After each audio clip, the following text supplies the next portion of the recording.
là où les néons brûlent des millions chaque nuit, sous les casinos qui promettent fortune et oubli, une autre Las Vegas existe. Une ville enfouie, jamais mentionnée dans les brochures touristiques. Une ville où le soleil ne descend jamais, où aucun rire n'éclate, où même les rats semblent hésiter avant d'entrer. C'est ici que vivent des hommes et des femmes que la surface a effacés sans remords, 1500 êtres humains enfermés dans des tunnels conçus pour l'eau, jamais pour la vie. Et chaque pas que l'on fait dans cette obscurité ressemble à une violation d'un territoire dont personne ne devrait être propriétaire.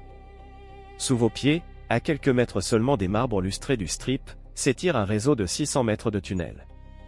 Officiellement, ils n'ont qu'une mission, canaliser les pluies violentes qui traversent le désert. Officieusement, ils sont devenus l'ultime refuge de ceux que la ville refuse de voir. Ici, tout est silence, humidité, gouttes qui tombent comme un métronome brisé, respiration tremblante, murs recouverts de suie et de souvenirs abandonnés. Ici, la vie ne se vit pas, elle se supporte. Les habitants de cette ombre n'ont pas choisi cet endroit. On ne choisit jamais la nuit quand on a la possibilité de rester dans la lumière.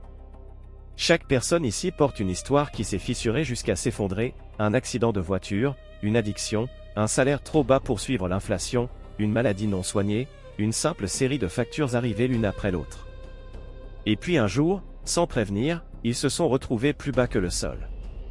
Dans un monde où même les secours hésitent à mettre les pieds. La transition est brutale. Tu marches sur le Strip, entouré de piscines géantes, de vitrines en or, et d'un seul pas tu bascules dans un endroit où la lumière devient étrangère. L'air est humide, chargé d'odeurs stagnantes. Le sol colle. Les murs renvoient des bruits que l'on n'entend pas la première fois. Et soudain, au loin, une voix. Un homme, assis sur un matelas détrempé, murmure qu'il n'a pas vu le soleil depuis 3 semaines. Une femme, torche à la main, raconte comment une montée des eaux a failli l'emporter.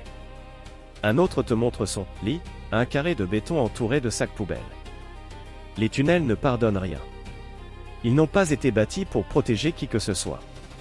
Quand il pleut, même à 20 km de là, le mur d'eau arrive comme un marteau.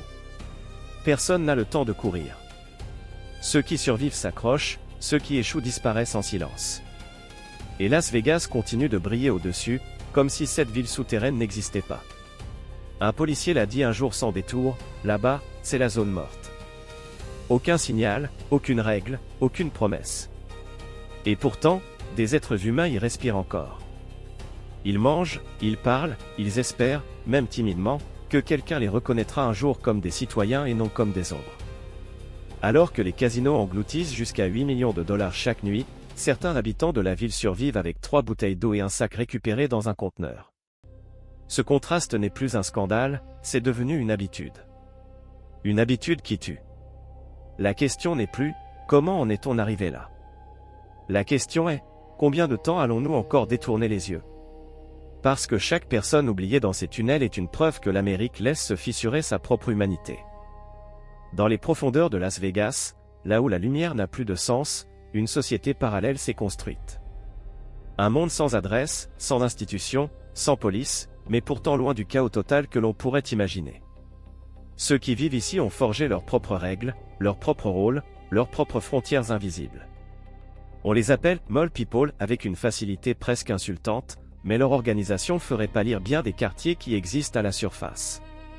Dans chaque tunnel, il y a un leader. Pas un chef, pas un tyran, mais quelqu'un que les autres finissent par suivre parce qu'il a survécu plus longtemps que les autres, parce qu'il connaît les signes avant une inondation, parce qu'il sait calmer une dispute avant qu'elle ne dégénère. Rien n'est écrit, tout est compris. Ici, l'autorité ne se réclame pas, elle s'incarne. À quelques mètres du leader se tient toujours un guetteur. Celui qui écoute, celui qui surveille, celui qui attend le bruit sinistre qui annonce une montée des eaux. Ses oreilles sont le seul système d'alerte dont dépendent des dizaines de vies. Une erreur, un assoupissement, et toute une communauté peut être balayée en quelques minutes. Plus loin, d'autres rôles existent, silencieux mais cruciaux, la personne qui ramène de l'eau propre, celle qui récupère des objets utiles à la surface, celle qui nettoie un minimum pour éviter les maladies, celle qui appelle au secours lorsqu'un corps s'effondre après trop de nuits sans sommeil. Tout cela se fait sans titre, sans reconnaissance, mais avec une nécessité absolue. Dans ce monde où plus rien n'est garanti, chacun devient le pilier fragile de l'autre. Les lois de la surface ne s'appliquent pas ici. Celles du tunnel sont simples, brutales, indiscutables. Ne vole pas.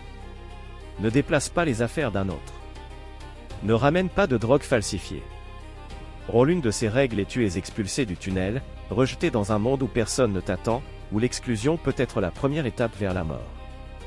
Ici, perdre un sac, un vêtement, une couverture, c'est perdre tout ce qui reste de ton existence. Mais au-delà de ces règles, la plus impitoyable des lois est celle du temps. Ou plutôt de son absence. Le concept de jour et de nuit s'est dissous sous terre. Ceux qui vivent ici depuis trop longtemps disent qu'ils ont glissé dans ce qu'ils appellent la tunnel time. Une forme de temporalité figée, sans repère, où l'on peut dormir 5 heures ou 20 sans percevoir la différence. Le soleil n'existe plus. L'horloge biologique se dérègle, puis disparaît. Certains oublient quelle saison il fait. D'autres ne savent plus depuis combien de mois ils sont là. La surface, avec son vacarme constant, ses lumières agressives, ses visages indifférents, devient un monde lointain, presque irréel. Une femme me confie qu'elle panique lorsqu'elle entend le bruit d'une voiture. Là-bas, tout est trop grand, trop rapide.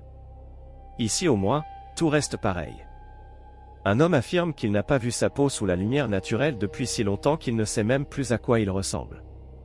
Un autre ne se souvient plus de sa date de naissance. Pas par honte, mais par érosion lente de soi. Ce phénomène a un nom parmi les travailleurs sociaux, le tunnel syndrome. Une transformation progressive, dangereuse, qui dévore l'identité morceau par morceau. La lumière du jour te définit, te rappelle que tu existes dans un monde. L'obscurité du tunnel te dissout lentement, comme si tu devenais un murmure dans ta propre vie. Mais le plus cruel dans tout cela, ce n'est pas l'oubli. C'est la raison pour laquelle ces gens sont ici. Las Vegas, sous son vernis de fête éternelle, a rendu presque impossible la vie de ceux qui n'ont plus les moyens de payer un toit.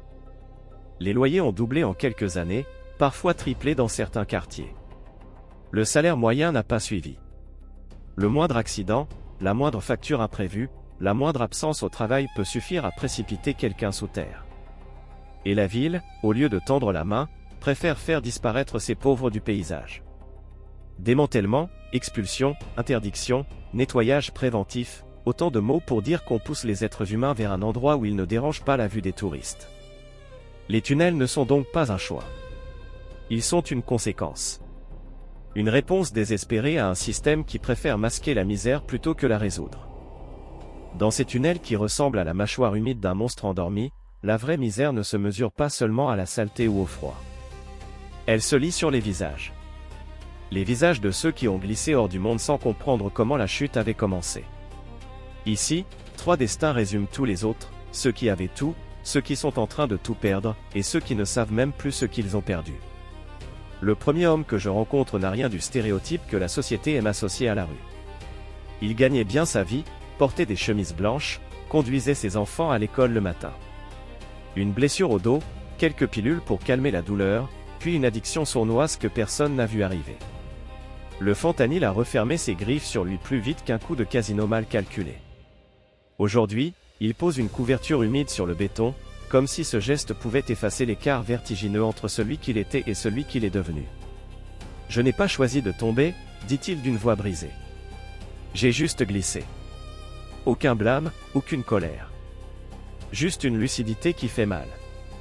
À quelques mètres, une mère serre contre elle un petit chat effrayé, la seule chose qu'elle possède encore après avoir perdu la garde de ses 5 enfants.